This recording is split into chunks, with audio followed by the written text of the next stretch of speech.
అందరికీ నమస్కారం. తర్వాత ముఖ్యంగా ఒక 2-3 రోజుల కిందట మా పులివెందుల ఎమ్మెల్యే అయినటువంటి జగన్మోహన్ రెడ్డి, అలాగే గొడ్డలి పార్టీ అధ్యక్షుడు అయిన జగన్మోహన్ రెడ్డి గారు తర్వాత ప్రెస్తో మాట్లాడుతూ కొన్ని మాటలు మాట్లాడడం, వాటికి తప్పకుండా వివరణ ఇవ్వాల్సిన బాధ్యత, దానికి కౌంటర్ ఇవ్వాల్సిన బాధ్యత కూడా ఉంది. తర్వాత ఎందుకంటే జెన్జీ అంటే ఇప్పుడు 20 years నుంచి 30 yearsలో ఉండే వాస్తవంగా ఏదైతే ఆంధ్రప్రదేశ్ రాష్ట్రంలో యువత ఉన్నారో వాళ్ళందరికీ కూడా YS Jagan Reddy family, Rajasekhara Reddy family, Rajareddy అంటే వీళ్ళ కుటుంబ స్థితిగతులు, ఆ తర్వాత ఆనాటి పరిస్థితులు ఏంటి, వీళ్ళు ఏమేమి దారుణాలు ఆకృత్యాలు చేసి తర్వాత రాష్ట్ర రాజకీయాన్ని తర్వాత ఈ రకంగా తమ గుప్పిట్లో పెట్టుకొని ఈ రకంగా దుర్మార్గాలు చేసినారో అవన్నీ కూడా చెప్పాల్సిన బాధ్యత ఉంది. ఫస్ట్ జగన్మోహన్ రెడ్డి గారికి వాళ్ళది పెద్ద రాజకీయ కుటుంబం కానే కాదు. వాళ్ళు చేసే దారుణాలు అకృత్యాలు ఆ కాలంలోనే బ్రిటిష్ వాళ్లకు తొత్తులుగా ఉండి వీళ్ళు చేసే పనులు నచ్చక నా సొంత మండలం సింహాద్రిపురం మండలంలోని బలపనూరులో గ్రామస్తులంతా ఆ గ్రామం నుంచి వెలివేస్తే అప్పుడు అక్కడి నుంచి మైగ్రేటెడ్ అయ్యి పులివెందులకు వచ్చి స్థిరపడినారు. అంటే పులివెందుల టౌన్లో. అది వాళ్ళ కుటుంబం యొక్క బ్యాక్గ్రౌండ్. అంటే ఆ కాలంలోనే బ్రిటిష్ వాళ్లకు తొత్తులుగా మారి ఆ తర్వాత మనం ఏదైతే స్వాతంత్ర సమరయోధులు వాళ్ళకున్నారో ఆ కాలంలోనే భారతదేశానికి అన్యాయం చేసిన కుటుంబ చరిత్ర వాళ్ళది. అలాగే ఈయన చేసుకుంటూ మళ్ళా మాదేందో పొలిటికల్ ఫ్యామిలీ, మా నాన్న నాకు రాజకీయం ఇట్లా చేయనాడు అట్లా చేయనాడు అని చెప్తాడు కదా. అసలు 1968లో అప్పట్లో పులివెందుల సర్పంచ్కు ఇప్పుడు ఏదైతే ఈయన తాత రాజారెడ్డి అని చెప్పుకుంటాడో వాళ్ళ నాయనమ్మ అంటే రాజారెడ్డి గారి భార్య జయమ్మ అప్పుడు సర్పంచ్ వచ్చేసి డైరెక్ట్ ఎలక్షన్ కాదు, వార్డు మెంబర్స్ ఎలక్ట్ అయ్యి వార్డు మెంబర్స్ కలిపి అందరూ సర్పంచ్ ఎన్నుకునేవాళ్ళు. 1968లో రాజారెడ్డి గారి సతీమణి జగన్మోహన్ రెడ్డి గారి నాయనమ్మ రాజశేఖర రెడ్డి గారి తల్లి అయినటువంటి జయమ్మ గారు పులివెందుల సర్పంచ్ ఎలక్షన్స్లో భాగంగా ఒక వార్డు మెంబర్కు పోటీ చేస్తే గాడిచెర్ల కృష్ణమూర్తి అనే ఒక ఆయన చేతుల్లో వార్డు మెంబర్కు ఓడిపోయిన చరిత్ర వీళ్ళది. ఈరోజు మా ఫ్యామిలీ అది ఇదని చెప్పుకుంటారు, వార్డు మెంబర్కు ఓడిపోయినారు. అలాంటి చరిత్ర ఉండేది. సరే, అక్కడ నుంచి ఆయన ఏదో ఫైట్ చేసుకుంటా ఏదో రాజకీయం చిల్లర రౌడీజం చేసుకుంటా అప్పట్లోనే 1962లో రాజారెడ్డి పేరుతో పులివెందుల పోలీస్ స్టేషన్లో రౌడీ షీట్ ఉంది. ఇప్పటికీ ఉంది. ఆ డీటెయిల్స్ అన్నీ క్రైమ్ హిస్టరీ తర్వాత జనరల్ డైరీ అదంతా తీస్తే పార్ట్ ఆఫ్ హిస్టరీ తీస్తే వస్తుంది. 1962లోనే పులివెందుల ప్రాంతంలో రాజారెడ్డి గారు ఒక రౌడీ షీటర్. సరే, దాని తరువాత జనరల్గా కడప జిల్లాలో రెడ్డిస్ది ఆధిపత్యంగా ఉండేది.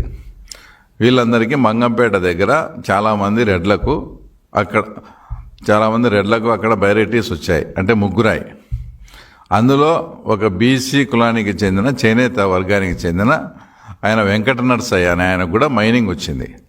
కానీ ఈ రెడ్ల ఆధిపత్యం ముందర ఆయన పని చేసుకోలేని ఉన్నప్పుడు రాజారెడ్డికి నువ్వు నాకు అండగా ఉండని పెట్టుబడి లేని భాగస్వామ్యం ఇచ్చాడు.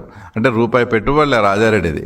ఓరికి ఆ రెడ్ల సందును నేను ఇబ్బంది పడతారా, నువ్వు కూడా రౌడీవే కదా, నిన్ను అడ్డం పెట్టుకుని ఉంటే నాకు కొంత మేలు జరుగుతుంది, నీకు పెట్టుబడి లేకుండా ఇంత వ్యాపారం ఇస్తానని అక్కడికి ఎంటర్ అయ్యి కాలక్రమేణా ఆ వెంకట నరసయ్యనే హత్య చేసిన దుర్మార్గమైన చరిత్ర వీళ్ళది. అంటే ఎవరైతే నిన్ను బాగుపరుస్తాము అని నమ్మి పెట్టుబడి లేకుండా వ్యాపారం చేపించుకోమని పిలిచిన ఇతన్ని హత్య చేసినారు. ఇంకో ఘోరమైన విషయం ఏంటంటే హత్యలో ఎవరైతే పాల్గొన్నారో సరాయపల్లెకు చెందిన పౌల్రెడ్డి అనే ఆయన కూడా ముద్దాయి.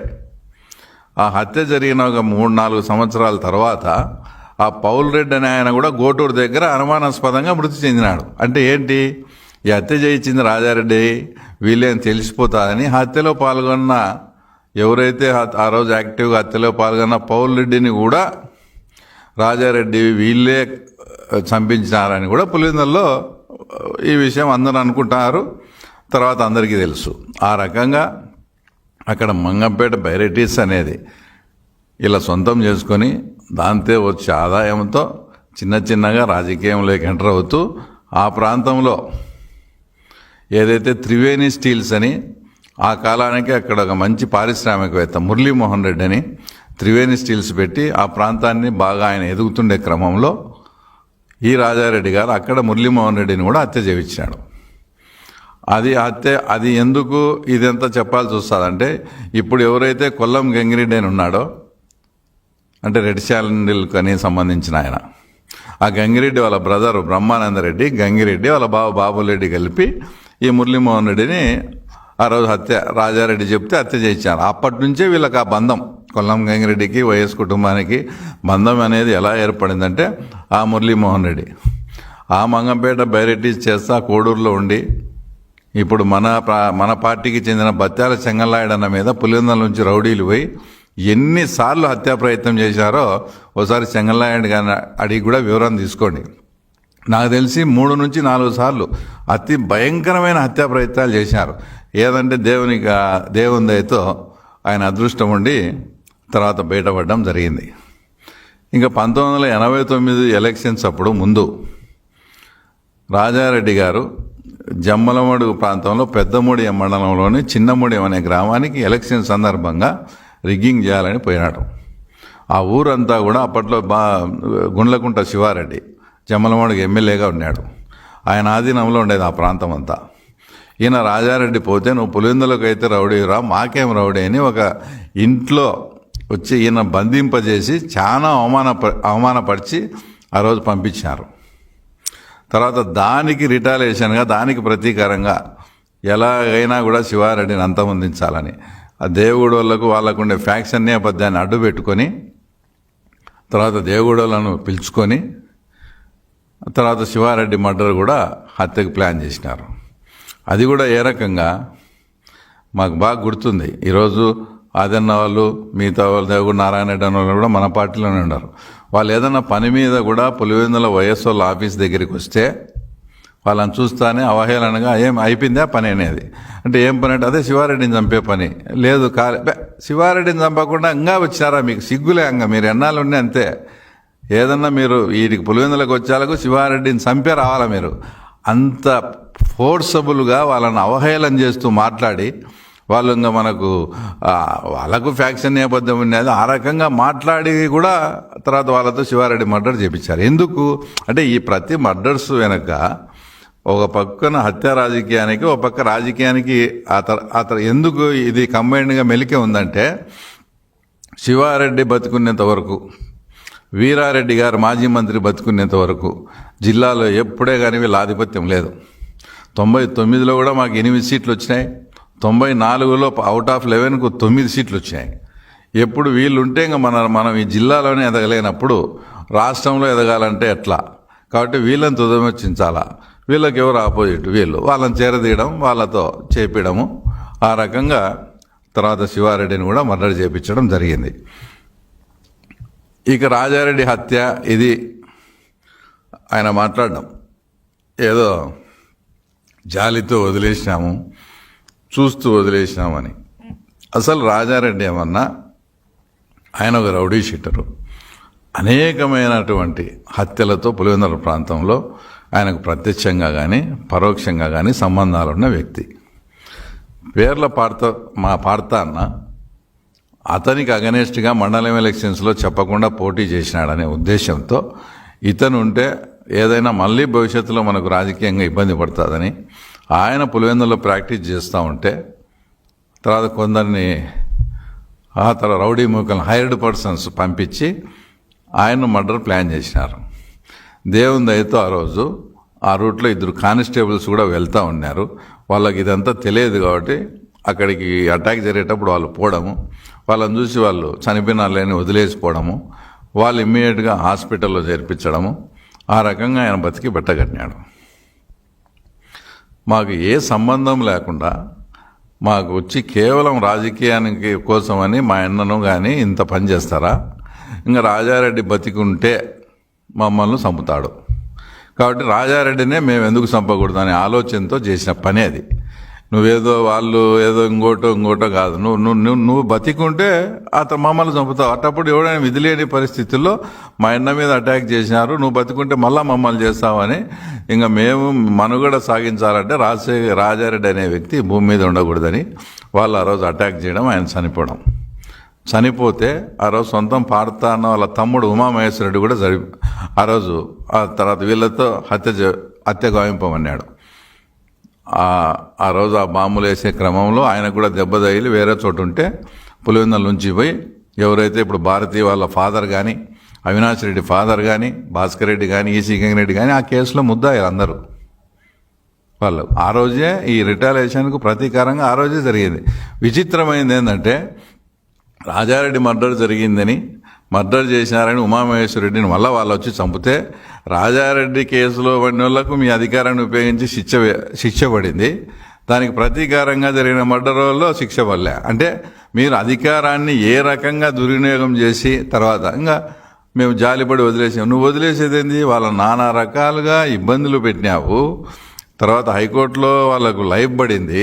అది లైఫ్ ఎట్లా పడిందా ఏమనేది ఇంక అది మనం అవన్నీ ఇంక మాట్లాడకూడదు. లైఫ్ పడేట్టుగా చేసినారు. వాళ్ళ కుటుంబాలే సర్వనాశనం అయిపోయినాయి. 10-12 ఏళ్ళు జైల్లో ఉండొచ్చి ఇంకా తర్వాత వాళ్ళ మీద జాలి పడేదేంది? జాలి కాదు అది. అంతవరకు మీరు మీ ఇష్టం వచ్చినట్లు పల్లెల్లో వీళ్ళతో వాళ్ళని మర్డర్ చేయొచ్చు, వాళ్ళతో వీళ్ళని మర్డర్ చేయొచ్చా పబ్బం గడుపుకుంటూ ఉన్నారు. ఎప్పుడైతే పాఠశాలరెడ్డి వాళ్ళు ఇది కరెక్ట్ కాదు, మనం ఆయన బతుకుంటే మనం చంపుతాడని వాళ్ళ ఇంట్లో మనిషి జోలికి పోయేటప్పటికే వాళ్ళు కొంచెం మేలుకొని ఇది మన ఇంటికే చుట్టుకొని వస్తుందని మీరు భయపడి ఆ తర్వాత మళ్ళీ వాళ్ళ జోలికి పోలే. జాలితో కాదు, కేవలం వాళ్ళకు భయపడి. వాళ్ళకంటే రేపొద్దున మనం ఎవరి మీదికి పోయినా కూడా మన ఇంట్లో వాళ్ళ మీదకి వస్తుందని అప్పుడు భయపడి అక్కడి నుంచి కొంతకు కొంత తగ్గడం జరిగింది. ఈ రకంగా రాజారెడ్డి ప్రస్థానం సాగితే ఇంకా రాజశేఖర రెడ్డి విషయానికి వచ్చేటప్పటికి ఒకటి లింగాల మండలం అని ఉంది. అక్కడ స్టార్టింగ్లో రామారావు గారి పీరియడ్లో ఉన్నప్పుడు మండలం ఎలక్షన్ జరిగినప్పుడు పెద్దగూడాల కృష్ణారెడ్డి అని ఆయన మర్డర్ చేశారు. ఎవరు ఆయన అంటే వాళ్ళన్న రామాంజల్ రెడ్డి అప్పుడు మండలానికి కంటెస్ట్ చేశాడు. వాళ్ళుంటే ఎదుగుదల మాకు చాలా ఇబ్బంది అని చెప్పేసి అది నీట్గా ప్లాన్ చేసి ఒక ఇద్దరిని తాడిపత్రి సబ్స్టేషన్లో పెట్టి, అంటే ఎవరైతే అనుమానితులుగా ఈ మర్డర్ వెనక ఉంటారని దొన్లాగా ఎంగమోహన్ రెడ్డి అని ఇంకో ఆయన్ను తాడిపత్రి స్టేషన్లో పెట్టి ఇతని సెకండ్ షోకి పోయి వస్తా అంటే అటాక్ చేసి డిఎన్ రెడ్డి అంటే మాజీ ఎంపీ వాళ్ళ గేట్ ముందరనే మర్డర్. అదే టయానికి నిన్న కేశవన్న చెప్పినట్లు హైదరాబాద్లో ఒక మిలిటరీ ఆఫీసర్తో ఈయన గొడవ పెట్టుకొని హైదరాబాద్లో ఇక్కడ కేసు పెట్టించుకొని, అంటే నేను ఆ ప్రాంతంలో లేను, నేను హైదరాబాద్లో ఉన్నానని ఒక ఎల్బీ కోసం రాజశేఖర రెడ్డి గారు స్వయంగా కుట్ర పని చేసిన మర్డర్ అది. నెక్స్ట్ వచ్చేసి రఘురామరెడ్డి గారు సింగిల్ విండో ప్రెసిడెంట్, లింగాల మండలమే. ఆయనను పులివెందులకు దగ్గరలో ఆయనను కూడా మర్డర్ చేశారు. ఈ మర్డర్ కూడా ఏంటి, ఆ రఘురామరెడ్డి అని ఆయన ఆ మండలం ఎలక్షన్స్లో వాళ్ళు చెప్తే వినకుండా ఇండిపెండెంట్గా కంటెస్ట్ చేసినాడు కాబట్టి ఆయన మర్డర్. ఇంకా నిన్న కేశవన్న కూడా వాళ్ళు కొంచెం బంధువులు కూడా అవుతారు. మా పార్నపల్లిలో ఎంత దారుణమైన విషయం అంటే మొత్తం ఆ ఊరికి 400 నుంచి 500 మంది రాజారెడ్డి పోయి జనాన్ని వేసుకొని పోయి మొత్తం లైట్స్ అన్ని ట్రాన్స్ఫార్మర్లన్నీ ఆఫ్ చేసి కాంప్రెషర్లు డైనమిట్లు పెట్టి పేల్చి వాళ్ళ ఇంట్లో ఉండే మొత్తం, ఇప్పుడు మనుషులంటే వాళ్ళు ఎవరు లేరు, లేడీస్ని కూడా చాలా అసభ్యకరంగా ప్రవర్తించి అందరినీ బయటికి పంపించారు. వాళ్ళ మెడల్లో ఉండే గొలుసులు, పట్టు చీరలు అవన్నీ కూడా లూటీ చేసి ఇంట్లో ఉండే పశువులను ఇడ్చాలనే ఇంగిత జ్ఞానం కూడా లేకుండా డైనమిట్లు పెట్టి పేల్చితే వాళ్ళకు ఉండే పశు సంపద అంతా కూడా ఆ రోజు చనిపోయి అది చూసేదానికి కానీ అంత హృదయ విదారకంగా. అంటే రాజారెడ్డి కానీ వీళ్ళతో పెట్టుకుంటే ఊరు మీదకి వచ్చి విచ్చలవిడిగా కరెంటు లైట్లు స్విచ్ ఆఫ్ చేసి ఇండ్లు కూడా డైనమిట్లు పెట్టి మేము పేలుస్తాము. అంతటి భయానకమైన వాతావరణాన్ని లింగాల మండలంలో సృష్టించి ఇది చెప్పాల్సి వస్తుందంటే దానికి రాజకీయానికి సంబంధం ఉంది. ఇంతటి భయానకమైన వాతావరణాన్ని సృష్టించి లింగాల మండలం అంతా రిగ్గింగ్ చేసుకునేవాళ్ళు.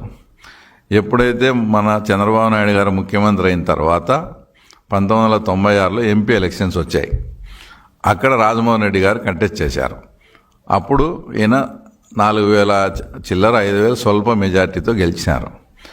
అప్పుడు ఏం జరిగింది, లింగాల మండలంలో అబౌవ్ 90% పోల్ అయినాయని చెప్పి మొత్తం లింగాల మండలం బాక్సులంతా రిగ్గింగే. ఆ బాక్సులన్నీ పక్కన పెడితే మళ్ళా కింద పడి ఆ బాక్సులు ఎంచితే అంతా కూడా వన్ సైడ్ రిగ్గింగ్. అంటే ఒక హత్యలు, లింగాల మండలంలో 2 హత్యలు, ఒక డైనమిట్లు పెట్టి భయభ్రాంతులను చేసి ఓట్లన్నీ చేయించుకొని ఆ తర్వాత ఆ రోజే మీరు ఎంపీగా ఓడిపోయింటే మీకు ఇంత రాజకీయ భవిష్యత్తు ఉండేది కాదు. అంటే ప్రతి మర్డర్ వెనుక కూడా వాళ్ళ ఒక పొలిటికల్ గెయిన్ అనేది ఉంటుంది. అసలు మీరు ఇంకా మామూలుగా ఆశ్చర్యపడతారు.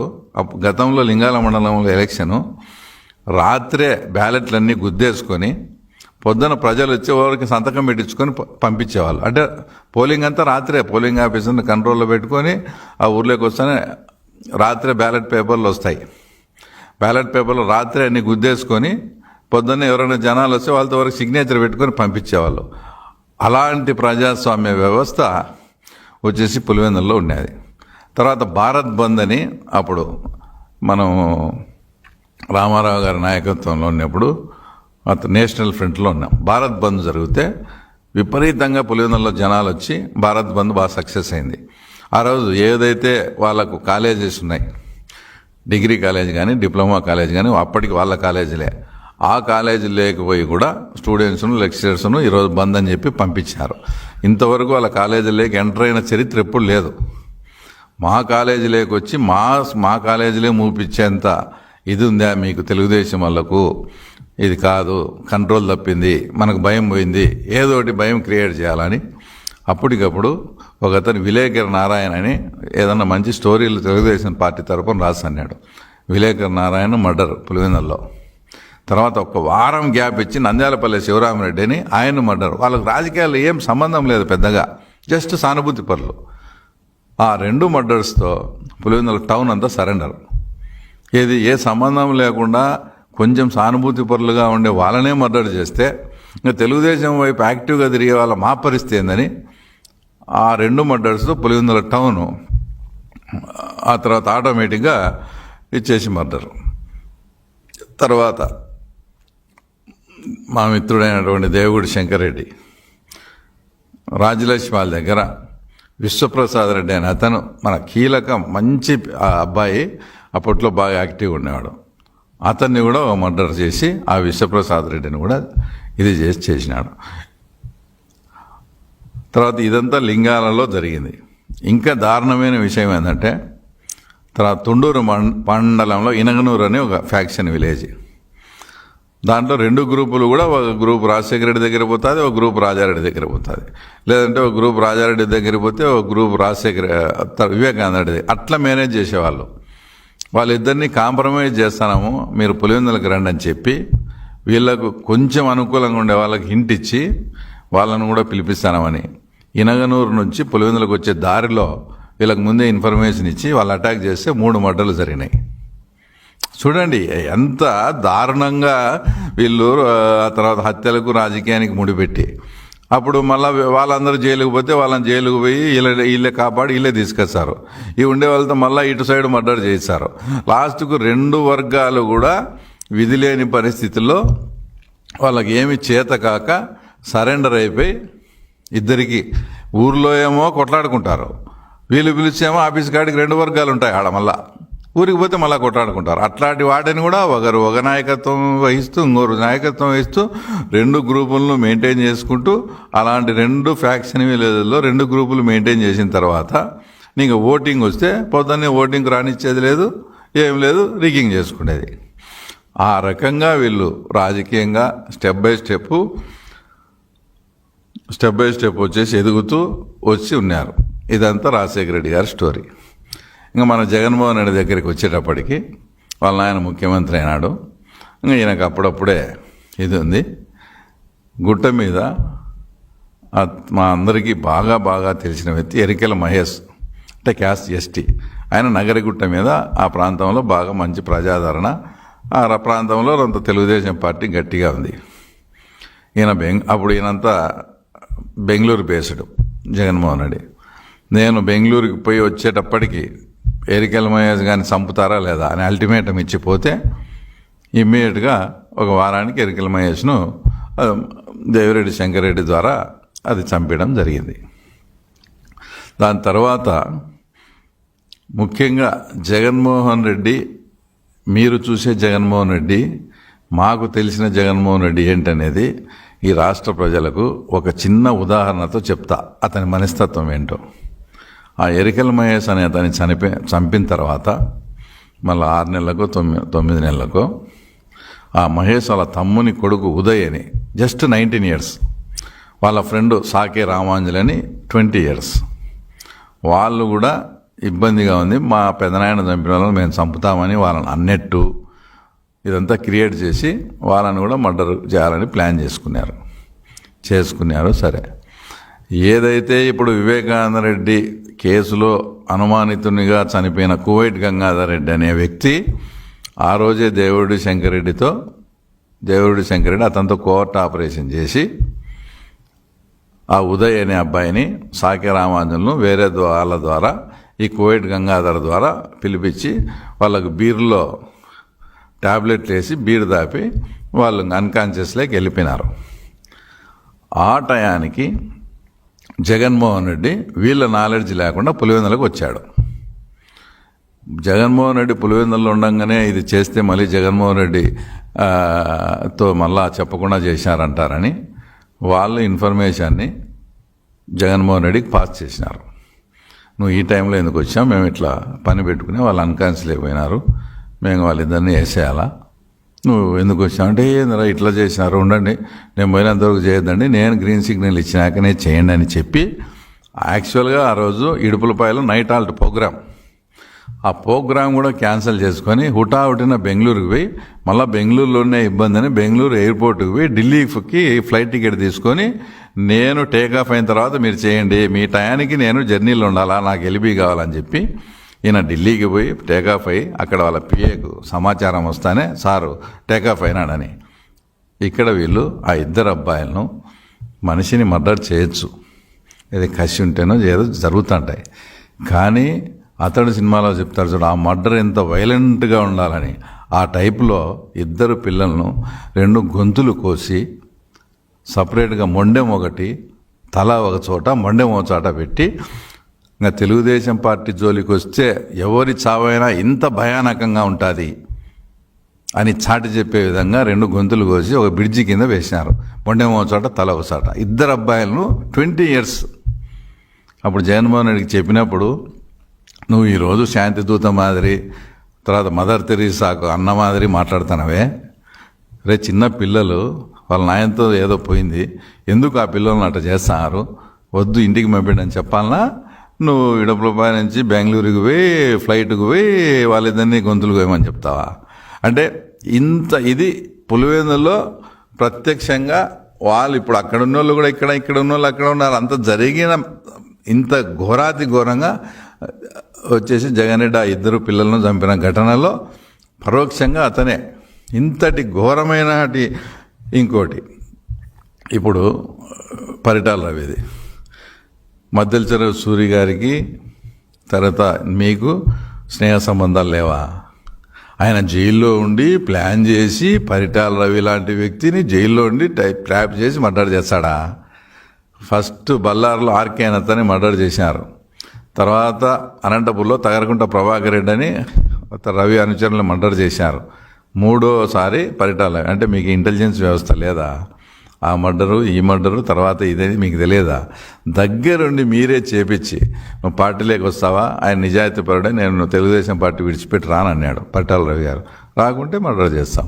ఆ రకంగా మీరు లేకపోతే జైల్లో ఉండేదంట, ఆయన జైల్లోంచి నడిపేది, జైల్లోంచి ప్లాన్ చేసి మర్డర్, బయట మొత్తం సహకారం అంతా జగన్మోహన్ రెడ్డిది. పరిటాల రవి దాంట్లో జగన్మోహన్ రెడ్డి లేకుంటే పరిటాల రవి హత్య జరిగే సమస్య లేదు, అంతగా నువ్వు సపోర్ట్ చేసి ఆ రకంగా చేసినావు. ఈ పిల్లలను చూస్తే ఇట్లా చేసి అంటే నాకేంది తెలు, మా వాళ్ళు అప్పుడు ఏదైనా గతంలో చేసిండొచ్చు అనేదానికి ఈయన ప్రత్యక్షంగా గాను పరోక్షంగాను ఈయనకుండి ఆ తర్వాత ఈయన ద్వారా జరిగినట్టు ఇది. ఇంకా మాట్లాడితే ఎప్పుడు మాట్లాడినా కూడా ఆయన మా నాన్నది అనుమానాస్పద మృతి అంటాడు. ఇది పెద్ద విచిత్రమైన విషయం ఏంటంటే పాపం ఆయన వాళ్ళ నాన్న అనుమానాస్పద మృతి అనేది ఆయన ప్రతిపక్షంలో ఉన్నప్పుడు ఆయన గుర్తొస్తుంది. ఆయన అధికార పక్షంలో ఉన్నప్పుడు ఏం గుర్తురాదు. ఎవరి మీద అనుమానం అని చెప్పి అప్పుడు నీ అనుచరులు నువ్వు చెప్పినట్లు రిలయన్స్ పెట్రోల్ బంకుల మీద దాడులు చేసి వాళ్ళ ఆస్తులను కానీ నష్టపరిచిన వాళ్ళే మళ్ళీ వాళ్ళే వెంట పట్టుకొని వస్తే వాళ్ళకే రాజ్యసభ ఇస్తావు అధికారం అనేప్పుడు, అన్నీ చేస్తావు. మళ్ళీ ప్రతిపక్షంలోకి వస్తానే మా నాన్నది అనుమానాస్పద మృతి అంటావు. ఇది అసలు పెద్ద మామూలుగానే ఇది ఆశ్చర్యకరమైన విషయం. తర్వాత ఇంకోటి మాటికి మా చంద్రబాబు నాయుడు గారిని వెన్నుపోటు రాజకీయం అది ఇది అంటావు. ఎట్లా నాకు తెలిసి 94లో ఎలక్షన్ జరిగింది. పార్టీని కాపాడుకోవాలనే ఉద్దేశంతో అందరు ఎమ్మెల్యేలు రామారావు గారి కుటుంబ సభ్యులు కలిపి చంద్రబాబు నాయుడు గారిని ముఖ్యమంత్రిగా ఎన్నుకున్నారు. ఎన్నుకున్న తర్వాత 96లో పార్లమెంట్ ఎలక్షన్ వచ్చింది. నిజంగా ప్రజలు చంద్రబాబు నాయుడు వెన్నుపోటే పొడిచిన అంటే ఆ 96 ఎలక్షన్స్లో ఒక్క సీట్ రాకూడదు. ఆ రోజు 18 సీట్లు వచ్చాయి. తర్వాత 1999లో అప్పటికి నాయకుడు చంద్రబాబు నాయుడే కదా. ఇప్పుడు వెన్నుపోటు పొడిచింటే ప్రజలు ఆయన తిరస్కరించాలి కదా. 1999 ఎలక్షన్స్లో మీ నాన్నే సీఎం క్యాండిడేట్, మీ నాన్నే సీఎం అభ్యర్థి, మీ నాన్న చిత్తుగా ఓడించినారు కదా. ఇంకా ప్రజలే యాక్సెప్టెన్స్ చేసి చంద్రబాబు నాయుడు గారు చేసిందే కరెక్ట్ అన్నప్పుడు నువ్వు ఇప్పుడు వెన్నుపోటు అని గగ్గోలు పెట్టడంలో అర్థం ఏముందో నాకు అర్థం కాలే. ఏ రోజే ప్రజల ఇప్పుడు ఏదైనా మనం ఒక పని చేసినప్పుడు దానికి ప్రజాభిప్రాయము కన ఏకీభవించినప్పుడు అది అసలు తప్పనేదే కాదు. అది ఆ రోజు ప్రజలే ఆయనకు తీర్పిచ్చి మళ్ళీ నువ్వే సీఎం కావాలా, నీలాంటి వాడే సీఎంగా ఉండాలని చెప్పి మళ్ళీ తీర్పిచ్చి ఆయన మళ్ళీ 99లో రెండోసారి ఎన్నుకుంటే ఆయన వచ్చేసి ప్రతిసారి వెన్నుపోటుదారుడు అంటాడు. ఇంకా ఆయన మాట్లాడింది వివేకానంద రెడ్డి మర్డరు. ఇప్పుడు భారతదేశంలో ఒక అత్యున్నతమైన దర్యాప్తు సంస్థ చేసి నీ తమ్ముడైనటువంటి అవినాష్ రెడ్డిని, మీ చిన్నాయనైనటువంటి భాస్కర్ రెడ్డిని అక్యూజ్డ్గా ముద్దాయిలు చేసి ఛార్జెస్ ఫ్రేమ్ చేసి ఆ ఛార్జ్ షీట్ కూడా వేసినారు. ఇంకా ఇప్పటికీ కూడా నువ్వు దాన్ని బొంకుతా అది చేస్తే ఏదో అదృష్టము అది ఎటం చేసుకునేవో నువ్వు ముద్దాయి కాలే. సరే, ఒకవేళ నీకు తెలియకుండానే జరిగింది అనుకుందాం. ఏనాడైనా కానీ నువ్వు పిలిచి ఎవరిని అవినాష్ రెడ్డిని కానీ, భాస్కర్ రెడ్డిని కానీ, దేవిరెడ్డి శంకరెడ్డి కానీ అక్కడ మర్డర్ జరిగింది. మర్డర్ జరిగిన తర్వాత మీరు మా మామ అంటే భారతి వాళ్ళ నాన్న హాస్పిటల్ నుంచి కాంపౌండర్ని పిలిపించి ఎందుకు కుట్లేపించినారు, తర్వాత ఎందుకు అక్కడ ఉండే సాక్ష్యాలను తారుమారు చేయాలని చూసినారు, అసలు మీకేం పని ఏంది, మీకేం సంబంధం, మర్డర్ జరిగింది మర్డర్ అని చెప్పాలి కదా, మీకు ఏమీ చేయమని ఎవరు చెప్పినారు అని నువ్వు ఏనాడన్నా కూర్చోబెట్టి అడిగింటే నీకు నిజంగా సంబంధం లేకుంటే నువ్వు అడిగేవానివి. లేదా నువ్వేనా చెప్పిండాలా వాళ్ళకు ఈ రకంగా చేయండి అని. ఏ బుద్ధన్నా అడిగినావా? ఒకవేళ నీకు నిజంగా సంబంధం లేదంటే లేదు సరే అనుకో. వీళ్ళని ఏ రోజన్నా అడిగినావా? వాళ్ళతో ఆ సమాధానం అడుగు, అప్పుడు నీకు అర్థమవుతుంది. లేదు ఇంకా నువ్వే చెప్పింటే మీ ఇద్దరు తోడదొంగలుగా. దాంట్లో ఏ సంబంధం లేని నన్ను చంద్రబాబు నాయుడు గారిని ఆదన్నను వీళ్ళందరినీ ఇరికియాలని చూసి ఏమేమో పడి ఇంకా ఇప్పటికీ ఇంకా వివేకానంద రెడ్డి ఇదే మాట్లాడితే ఇందాక చెప్పినట్లు తర్వాత వెన్నుపోటు అనేది అది కాదు. వెన్నుపోటు రాజశేఖర రెడ్డి గారు బతికున్నప్పుడే మళ్ళీ సీఎం అయిన తర్వాత ఓన్లీ మీ 3 ఫ్యామిలీలే అంటే షర్మిల అండ్ అనిల్, జగన్ అండ్ భారతి, రాజశేఖర రెడ్డి గారు అండ్ విజయమ్మ గారు 3 ఫ్యామిలీలు ఇజ్రాయెల్ పోయారు. ఒక హోటల్లో ఉండి రమ్మని ఇట్లా 50-50 చేయాలనుకున్నాము పాపకు కూడా అంటే షర్మిలమ్మకు కూడా అని విజయమ్మ చెప్పినప్పుడు నాకు 5 minutes టైం ఏంటని భారతి గారు ఉండే రూమ్లోకి పోయి జగన్ రెడ్డి ఆడ ఆమె ఏం చెప్పిందేమో వద్దు 60-40 కావాలంటే నాకు 60 ఆమెకు 40 కావాలని చెప్పడం, దానికి కూడా రెడీ అయ్యి అప్పటికప్పుడే ఒక ఎంఓఈ కూడా రాసుకొని ఈ మధ్య షర్మిలమ్మ గారు విజయమ్మ గారు బయటపెట్టిన ఎంఓయు ఆ రోజు ఇజ్రాయెల్లో జరిగింది. అది కూడా బయటపెట్టి అది కాదు నువ్వు వెన్నుపోటు అంటే ఆ రోజు మాట్లాడి 60-40 కూడా ఇస్తానని నువ్వు జైల్లో ఉన్నప్పుడు ఆమెను పాదయాత్రకంతా తిప్పుకొని ఆమెకు నువ్వు చేసినావు చూడు, అది ఒరిజినల్ వెన్నుపోటు అంటే. ఈ బుద్ధుడికి ఆస్తులు పనిచేయకుండా ఈరోజు నువ్వు వెన్నుపోటుదారని సొంత చెల్లెలకు. ఆయన మొన్న మాట్లాడుతూ రాజశేఖర రెడ్డి గారు నాకు సంస్కారం నేర్పించారు, రాజకీయం మాత్రమే నేర్పించారని. తర్వాత మళ్ళీ ఇది చెప్పలేదా? రేపు చెల్లెలకు న్యాయంగా పంచాల్సిన వాటా నువ్వు పంచేయాలా, అమ్మను గౌరవంగా చూసుకోవాలా, ఇట్లాంటి కూడా చెప్పింటాడు కదా. ఇట్లాంటి చెప్పలేదా మరి ఆ రోజు రాజశేఖర రెడ్డి గారు? ఏదో మీదో పెద్ద ఫ్యామిలీ అయినట్టు, మీ కుటుంబ చరిత్ర అసలు ఎవరికి ఆ తర్వాత తెలియనట్టు. అంతెందుకు, ఇప్పుడు సతీష్ రెడ్డి గారు మీ పార్టీలో ఉన్నాడు, మిమ్మల్ని స్నేహం చేసే వయస్సు వాళ్ళతోనే చేయాలా, అది చేయాలా, అది ఇదని మాట్లాడుతున్నాడు. ఇదే సతీష్ రెడ్డి గారు తెలుగుదేశం పార్టీలో ఉన్నప్పుడు డిఎన్ రెడ్డి గారితో మాట్లాడి డిఎన్ రెడ్డి గారి ఇంటిలోంచి బయటికి వస్తా అంటే పార్నపల్లి బస్ స్టాండ్లో మీరు హ్యాండ్ గ్రనేడ్ అంటే పిన్ బాంబు అతని మీద వేసినారా లేదా? దీనికి సమాధానం చెప్పండి. సతీష్ రెడ్డి గారే చెప్పాలా. ఆ రోజు నిజంగా వేసినారా, లేదా నేనేదో పబ్లిసిటీ కోసం నేనేదో వాడుకునే రవి నన్ను వదిలేయని సతీష్ రెడ్డి అంటాడా? సతీష్ రెడ్డి గారు ఇప్పుడు ఆ విషయం కూడా చెప్పాలా. ఆ రోజు నీ మీద హ్యాండ్ గ్రెనేడ్ బాంబు వెళ్ళింది, మేమంతా నిన్ను వచ్చి అంత చేసి ఇంత చేర్చివి, అది వాళ్ళు వేసినారా లేదా నువ్వు పబ్లిసిటీ కోసం చేసుకునేవా కూడా ఆ తర్వాత సతీష్ రెడ్డి గారు తర్వాత ఇప్పుడు చెప్పాల్సిన అవసరం కూడా ఉంది. టోటల్గా నువ్వు ఎంత యాక్షన్ చేసి మాది ఇప్పుడు కుటుంబము, మాది అట్లా కుటుంబము, మీది ఇదని ఇవన్నీ కాదు. నువ్వు రాష్ట్ర ప్రజలను బాధ పెట్టింటే వేరు, బాధను ఎవడైనా దాన్ని అర్థం చేసుకుంటాడు. కానీ ఈ 5 ఏళ్ల కాలంలో రాష్ట్ర ప్రజలను నువ్వు భయపెట్టావు. బాధ వేరు, భయం వేరు. ఆ భయం నుంచి తేరుకొని మళ్ళా నిన్ను యాక్సెప్ట్ చేసే పరిస్థితి నీ జన్మలో నువ్వు తలకిందులు తపస్సు చేసినా కూడా రాదు. ఆ ఆశలేం పెట్టుకోవద్దు. ఇంకోటి మాట్లాడితే చంద్రబాబు నాయుడు గారిని హత్య రాజకీయాల వైపు చేయాలని చూస్తాడు. ఆ టైంలో జరిగినాయని. అసలు ఆయనకు హత్య రాజకీయాలకు ఏం సంబంధం? అసలు ఒకవైపు మేము సార్ వాడు ఇన్ని చేసినాడు పులిందల్లో, మనం వాడు 100 చేసే ఒక 5% అన్నా మనం చేయకపోతే మనల్ని నమ్మరు సార్, కొన్ని చేయాలని మేము సార్ను ప్రాధేయపడతా అంటే కూడా నో డెమోక్రసీ వేవ్లోనే పోవాలి, నేను అట్లాంటి చెడ్డ పనులే మనకు వద్దని మాకు ఆయన క్లాస్ పీకుతా అంటే మళ్ళీ ఆ తర్వాత నీదేదో ఆయన హత్య రాజకీయాలకు పోయినట్టు ఆయన హత్యారాజు నీలాగా ఆయన్ను జైల్లో పెట్టేయాలా, నీలాగా అట్లాగానా చంద్రబాబు నాయుడు గారు ఇప్పుడు ఏదో సామెత చూడు, అలుగుట ఎరుంగని అజాత శత్రువు అని, ఆ ఆలోచన చంద్రబాబు నాయుడు గారికి 1% వచ్చిందనుకో నీతో ఇబ్బంది పడిన అనేక మంది బాధిత కుటుంబాలు, తర్వాత నేను కూడా అవన్నీ, ఎందుకంటే మా చిన్నాయన కూడా మీరు అధికారంలో ఉండబట్టి మా చిన్నాయన మర్డర్ అయినాడు. ఇలాంటి బాధిత కుటుంబాలు ఎంతోమంది ఉంటాం. చంద్రబాబు నాయుడు ఒక కనుసైగ చేస్తే ఫస్ట్ విక్టిమ్ నువ్వే. ఆ విషయం నువ్వు గుర్తుపెట్టుకో. ఆయనకు హత్య రాజకీయాలు కానీ అన్డెమోక్రటిక్ వేలోనే వద్దని మాకు నచ్చ చెప్తా, మేము ఎంత ప్రాధాయపడతానే మాకు ఆయన ఒప్పుకోకుంటే ఆయనకు హత్య రాజకీయాలు కనిపించే ఎంత దుర్మార్గుని అసలు నువ్వు. కాబట్టి అసలు పులిందుల ప్రజలు కూడా ఏమనుకుంటారు తెలుసా, ఏదో జరిగిపోయింది, ఆయన ముఖ్యమంత్రి నాడు చనిపోయినాడు, మళ్ళీ ఇవన్నీ పాత ఎన్ని లేపి రాజారెడ్డిని రాజశేఖర రెడ్డిని మళ్ళీ తిట్టేట్టు చేస్తాడు జగన్మోహన్ రెడ్డి. అసలు జగన్మోహన్ రెడ్డి రాజశేఖరుడు ఎందుకు ఇట్లా చేస్తాడని పులివెందులలో ప్రజలు నవ్వుకునే పరిస్థితి. కాబట్టి ఫైనల్గా నువ్వు రాష్ట్ర ప్రజలను 5 ఏళ్ళు బాధ పెట్టలే, అందరినీ భయపెట్టినావు. కాబట్టి ఆ భయం నుంచి తేరుకొని చేయాలంటే ఇది అసంభవం. ఏదైనా ఇప్పుడు కూడా పులివెందులలో వచ్చే ఇంకొక 2 ఏళ్ళు కళ్ళు మూసుకొని సేమ్ డైలాగ్, సేమ్ రొటీన్. కాబట్టి ఆ కళ్ళలు అనేది నువ్వు అసంభవం అని చెప్తూ ఓకే, థ్యాంక్ యూ సార్.